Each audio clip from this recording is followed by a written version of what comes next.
I'm Ying, and joining me as always is David. If you've been following along, you have already survived the 4 tones, and honestly, that is the part most people think is the hardest. Today, though, we are walking straight into the sounds that actually make English speakers sweat. Oh no, Ying, you're smiling in a way that worries me. I am, a little. Today's lesson is called Tongue Twisters, and we are tackling the trickiest initials in Mandarin, the retroflex sounds z, ch, sh, and the dental sibilants z, s. If you're watching this and your mouth has ever just refused to cooperate with Chinese, this is the lesson for you.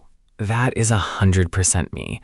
Every time I try to say certain words, my colleagues smile politely and then repeat it back completely differently. That polite smile is the universal signal, isn't it? Well, by the end of today, you are going to fix that. And stick with me, because the cultural note near the end about how mixing up just 2 of these sounds can change a person's name entirely is the part most learners get totally wrong. You'll want to hear it. Okay, now I'm hooked. Where do we start? Quick recap first. Last lesson, we worked on tones, how the same syllable said with a rising or falling pitch becomes a completely different word. Today is the partner skill. Tones are the music, initials are the consonants that start each syllable. Get both right, and people understand you instantly. So tones plus clean initials equals actually being understood. Got it. Exactly. And before we dive in, if you're new here and want a steady stream of these lessons, subscribe to Langmitra. We ship 1 a week, and they build on each other just like this. Done. All right, hit me with the scary sounds. Let's start with the retroflex initials. That's z, ch, sh, The word retroflex literally means bent back, and that's the secret. For all 4 of these sounds, you curl the tip of your tongue up and slightly back, so it points toward the bumpy ridge just behind your top teeth, but not touching the teeth themselves. Wait, behind the teeth, not on them? Right. Imagine there's a little ridge on the roof of your mouth, just past your top teeth. Curl your tongue up toward that ridge. Now here's a trick I love. Pretend you have a tiny spoon of honey on the tip of your tongue, and you're holding it up so it doesn't trip. Okay. Tongue curled up, holding the honey. That actually gives me something to feel. Perfect mental picture. Now let's make the first sound. Z. It's like the J in jump, but with that curled back tongue. Listen. Z. Can you try saying that? Z. Z? Almost. But that came out flat, like the English Z in zoo. That's the dental version, which we'll get to. For Z, curl the tongue back first, then release. Z. Try once more. Z. Oh, there's a kind of fuller, rounder sound when I curl my tongue. Yes, that fuller, rounder sound is exactly it. You felt the difference yourself. That's the win. Getting this right matters because Z with that curl means to know, but if it slides flat, it sounds like a totally different syllable. Now the second one, ch. It's the breathy cousin of Z. Same curled tongue, but you push a strong puff of air out, like the ch in church, but curled back. Ch. Now you try. Ch. Ch. That was much clearer than your Z attempt. You're getting the curl already. One small thing, really let the air burst out. Put your hand in front of your mouth. You should feel a puff. Ch. To eat. Ch. Oh yeah, I feel the puff now. Wait, so Z has no puff and Ch has a big puff? That's the only difference? That's exactly the difference. The tongue position is identical. The only change is the air. Zh is quiet. Ch is breathy. English does this too. You just never think about it. Hold your hand up and say spin, then pin. Feel it? Whoa. Pin has a puff. Spin doesn't. I never noticed that in my whole life. That's your aha moment right there. You already have the skill in English. We're just borrowing it from Mandarin. Now the third sound, sh. Curl the tongue back and just let air flow smoothly, like the sh in shoe, but with that curl. Sh. Your turn. Shh. That one feels easier, honestly. It is the friendliest of the 4 because English is already close. You nailed it on the first try. And the last one is the tricky star, zh. In Mandarin, zh is also retroflex. It's not the rolling R of Spanish and not quite the English R in red. Same curled tongue as sh, but you add voice. Your throat buzzes. Zh. Try it. That came out like an English art, like re. Good, honest attempt. The fix? Keep the tongue curled and tense and add a slight buzz, almost like the S in pleasure. Zh. It means sun or day. Try again, a little more buzz.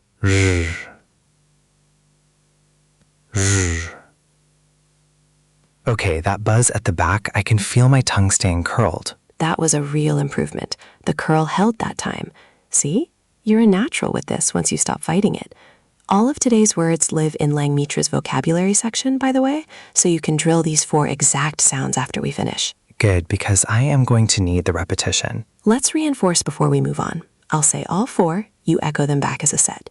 Zh, ch, sh, zh. Zh, ch, sh, zh. Beautiful. Compare that to 30 seconds ago. Your curl is consistent now across all 4. Let's put it to work. Imagine you've just arrived at an airport in China and a driver is holding a sign. You want to say 吃饭, to eat a meal, because you want to suggest grabbing food. Give it a try in a little sentence. 我想吃饭. I want to eat. 我想吃饭. You hesitated and the ch almost went flat, but you caught it and curled it back. That self-correction is exactly what a learner should do. One more time, smooth and confident. 我想吃饭. Yes, clean curl, strong puff. A driver would understand you instantly. That's real progress, David. That actually felt good, like the sound came from the right place this time. It did. And if this is helping you, a quick thumbs up sends it to more learners working through these same sounds. Now, second teaching block, and this is where it all clicks together. The dental sibilants. Z, s, s. Dental, so teeth? Exactly. These are the opposite of retroflex. Instead of curling the tongue up and back, you push the tip of your tongue forward, flat, right against the back of your top teeth. Tongue flat and forward. That's the whole secret. So retroflex is tongue up and curled. Dental is tongue flat and forward. They're mirror images. That is the perfect way to frame it. Mirror images. Let's hear them. Z is like the des in kids, said sharply. Z. Try it. Tongue flat against the teeth. Z. That's much more tinny, brighter than zh. Brighter is the perfect word. Retroflex sounds are dark and round. Dentals are bright and sharp. That brightness is your clue that the tongue is forward. Next, ts. This is the one English speakers always miss. It's not a K sound. It's like the TS in cats with a strong puff. Ts. Your turn. Ts. Ts. Ts. That is exactly right. Most beginners say it like the C in cat, so you're ahead. And last, s, just like the English s in C, tongue forward. S, go ahead. S, easy. That one's basically English. It is. So now here's the heart of today's lesson, minimal pairs. These are word pairs that sound almost identical except for one sound, and they're the best way to train your ear. Listen carefully. Zh versus z. Zh, z. The first is darker and rounder. The second is brighter and flatter. You hear it perfectly. Now you produce both. Curl back for the first, push forward for the second. Zh, z. Zh, z. Oh wow, I can feel my tongue physically moving up and then forward between them. That physical feeling is the whole game. When you can feel the difference, your listener can hear it. Let's do another pair. Ch, the retroflex eat, versus s, the dental one. Both have the puff, but one is curled and one is flat. You try both. Ch, s, ch, s. Excellent contrast. And the last pair, sh versus s, curl, then flatten. Sh, s. Got it. David, honestly, compare that to the start of the episode where everything sounded the same. Now you're separating 6 sounds cleanly. That's a huge improvement. It genuinely surprised me. I always thought these were impossible. Like when I started learning on Langmitra, this was the part I almost gave up on. And now it's actually making sense. That right there is why we don't give up. Every expert was once a beginner staring at zh and panicking. Now let me show you why this matters in the real world, with business names and places, which is our third objective. Yes, this is the practical stuff I need for work. So picture a business trip. You might fly into the city, often written as Shenzhen. Notice it has two retroflex sounds back to back, sh and j. Both need that curl. Try it slowly. Shenzhen. Shenzhen. Shenzhen. Very nice. Both curls held. Now compare a place with dental sounds, like the surname zi or the word zhou, meaning to walk or go. Tongue flat and forward. Zhou. So, bright and flat like you said. Exactly. And here's a name scenario. Say you meet a colleague named Mr. Zhang. That's Retroflex, Zhang, with the curl. But there's also a very common surname, written differently, that's pronounced Zhang with a flat dental z. If you curl when you shouldn't, you literally call them by the wrong family name. Wait, really? So Zhang and Zong are two different people's names? Two completely different surnames. Try greeting Mr. Zhang correctly. 你好, Zhang 先生. Hello, Mr. Zhang. 你好, Zhang 先生. That curl on Zhang was clean and confident. You just impressed a colleague. Okay, that makes the stakes feel very real now. I do not want to rename my coworkers. Ha! And that brings us to the cultural deep dive. In Chinese culture, getting someone's name exactly right is a sign of deep respect. Names carry family history, and a surname is something people are quietly proud of. There's a long tradition of valuing one's family name, so when a foreigner takes the care to say Zhang with the proper retroflex curl instead of flattening it, people genuinely notice and appreciate it. That's lovely, actually. It reminds me, in my own culture, people are very particular about whether you pronounce their name the original way or an anglicized version. Saying it right feels like you actually see them. That's a beautiful parallel, and it's exactly the same feeling. Language reflects what a culture values, and the care around names shows up everywhere, in how people are introduced, in business cards held with two hands, in seating at dinners. Pronouncing the initial correctly is a small act with a big meaning. I love that the tiny tongue curl is actually a sign of respect. That motivates me way more than just grammar drills. And since you've made it this far, here's a little bonus tip most courses never tell you. When a retroflex sound is followed by certain vowels, native speakers relax the curl slightly in fast speech, so don't overcurl until your jaw hurts. Aim for clear, not exaggerated. The goal is natural, not robotic. Oh, that's a relief. I was about to sprain my tongue trying to be perfect. No spraining required. Let's do a rapid review. I'll say each one, you repeat it, and tell me retroflex or dental. Zhi, Zhi, retroflex, tongue curled up. ci, Ci, dental, tongue flattened forward with a puff. shi, Shi, retroflex. si, Si, dental. and the buzzy one, ru. R, retroflex with the buzz. Flawless. Every single one correct, with the placement named. Now show me everything in one mini conversation. You're at a hotel restaurant, tell me you want to eat, and greet Mr. Zhang who just walked in. Okay, 我想吃饭. Oh, 你好, Zhang 先生. David, listen to that. Clean retroflex on Chu, clean curl on Zhang, smooth and confident.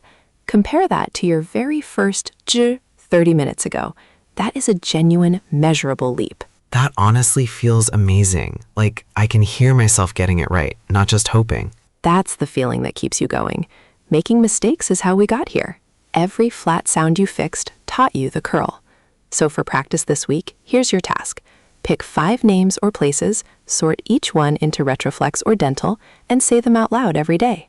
You can drill all 6 initials with the minimal pairs over on Langmitra to lock it in. I'm actually excited to practice this one, which I did not expect to say about tongue twisters. That's the best outcome I could ask for. And one quick thing before we go. If today's idea that one little tongue curl can change someone's whole name surprised you, drop it in the comments and share this with someone you know learning the language. I'm definitely sending this to a friend who keeps calling our colleague the wrong name. Ha! Please do. You'll be saving a friendship. Next time, we're going to take these clean initials and combine them with the trickier finals. Those vowel endings like ing, eng, and the famous Mandarin u sound that has no English equivalent. It pairs perfectly with what you learned today. Curled initials plus mystery vowels. I'm ready. You're more than ready. You conquered the hardest part today, David. Be proud of that. Thank you all for watching Langmitra. Keep that tongue curled, keep practicing, and we'll see you in the next lesson. Goodbye. Thanks, Ying. This was the breakthrough I needed. See everyone next time.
One language sets you in a corridor for life. Learn language with podcast. Subscribe.